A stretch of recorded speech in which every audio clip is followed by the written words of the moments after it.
6 মাস পূর্ণ করল জুলাই অভ্যুত্থানের মধ্য দিয়ে নবগঠিত রাজনৈতিক দল জাতীয় নাগরিক পার্টি বা এনসিপি।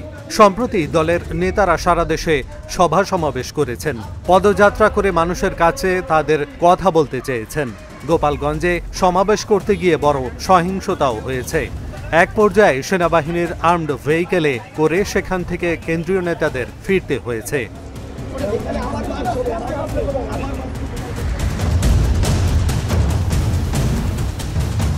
এই 6 মাসে বিতর্ক যেন পিছু ছাড়ছে না দলটিকে। শৃঙ্খলা ভঙ্গ, নৈতিক স্খলন, বিতর্কে জড়ানো সহ বিভিন্ন ঘটনায় 10 জন কেন্দ্রীয় নেতাকে গত 6 মাসে কারণ দর্শানোর নোটিশ দিয়েছে এনসিপি। তাদের 5 জন দলটির অন্যতম নীতি নির্ধারক।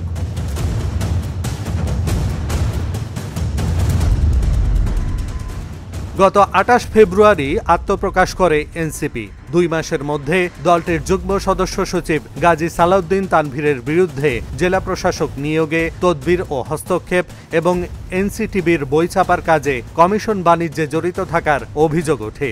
গত 21 এপ্রিল তানভীরকে দল থেকে সাময়িক অব্যাহতি দেওয়া হয়। এরপর থেকে তিনি দলে সক্রিয় হননি।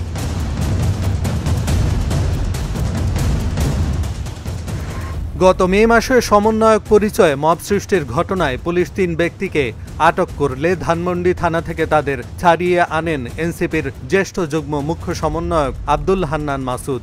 এ ঘটনায় সমালোচনার মুখে হান্নানকে কারণ দর্শানোর নোটিশ দেওয়া হয়। ভুল স্বীকার করায় হান্নানের কারণ দর্শানোর নোটিশ প্রত্যাহার করে নেয় দল।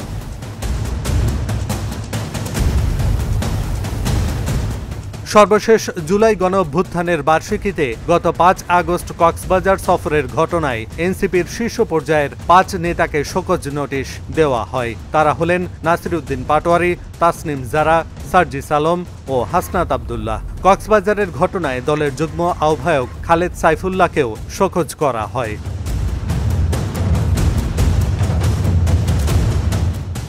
আরেক কেন্দ্রীয় নেতা যুগ্ম আহ্বায়ক সারোয়ার তুষারও আছে বিতর্কের মধ্যে।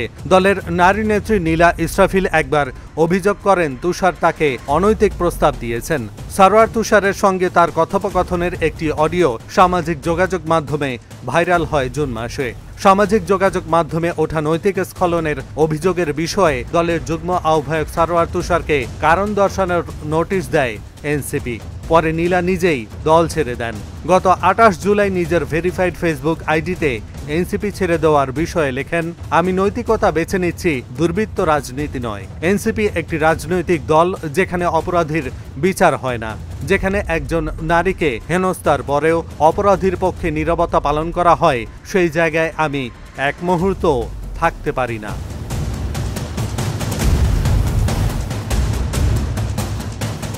শনিবার সারোয়ার তুষারের বিরুদ্ধে আবারও বিস্ফোরক অভিযোগ তুললেন বিলুপ্ত জাতীয় নাগরিক কমিটির সদস্য নীলা ইসরাফিল। তার অভিযোগ, অসুস্থ অবস্থায় হাসপাতালে ভর্তি থাকার সময় রশিদে স্বামীর নামের জায়গায় নিজের নাম লিখেছেন সারোয়ার।